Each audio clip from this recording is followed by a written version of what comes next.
শ্রীলঙ্কাতে হচ্ছে এই যে রাস্তার পাশে যে ভাই বিক্রি করতেছে, উনি যখন শুনলো যে আমি বাংলাদেশি অনেক খুশি হয়ে গেছে। পাশে পুলিশ ডিউটি করতেছে আবার। তিনি বললো যে অনেক বাংলাদেশি এখানে আসে, মোটামুটি উনি কলা বিক্রি করে। তারপরে ওনাদের এখানে যে স্পেশাল এটা হচ্ছে রামবুটান। রামবুটানটা হচ্ছে পুরোপুরি লিচুর মতো, খেতেও লিচুর মানে ভিতরের অংশটা লিচুর মতো, উপর থেকে যদিও লিচু মনে হয় না, কিন্তু ভিতরে পুরোটা লিচু। রামবুটান অনেক টেস্ট। তারপরে হচ্ছে যে আনারস, তরমুজ, এগুলো হচ্ছে উনি আলাদা আলাদা করে বিক্রি করে। তো এটা হচ্ছে brother, how much is this price? 100 rupee.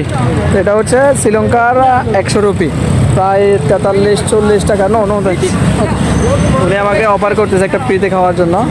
এটা হচ্ছে আনারস, ভালো আছে মোটামুটি। তারপরে এই যে আম আছে, আমগুলোর কালার অনেক সুন্দর।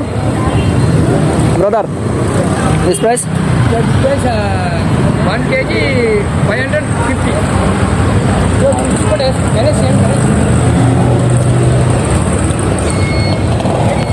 আর করছে এটা কি আম জানি না। দামগুলো এখানে তুলনামূলক সব কিছুর দাম অনেকটাই বেশি। ওদের হচ্ছে মিনিমাম যারা একবারে নর্মাল চাকরি করে তাদের বেতন হচ্ছে 1 লাখ রুপির উপরে। তো ওই হিসাবে হচ্ছে সব কিছুর দাম।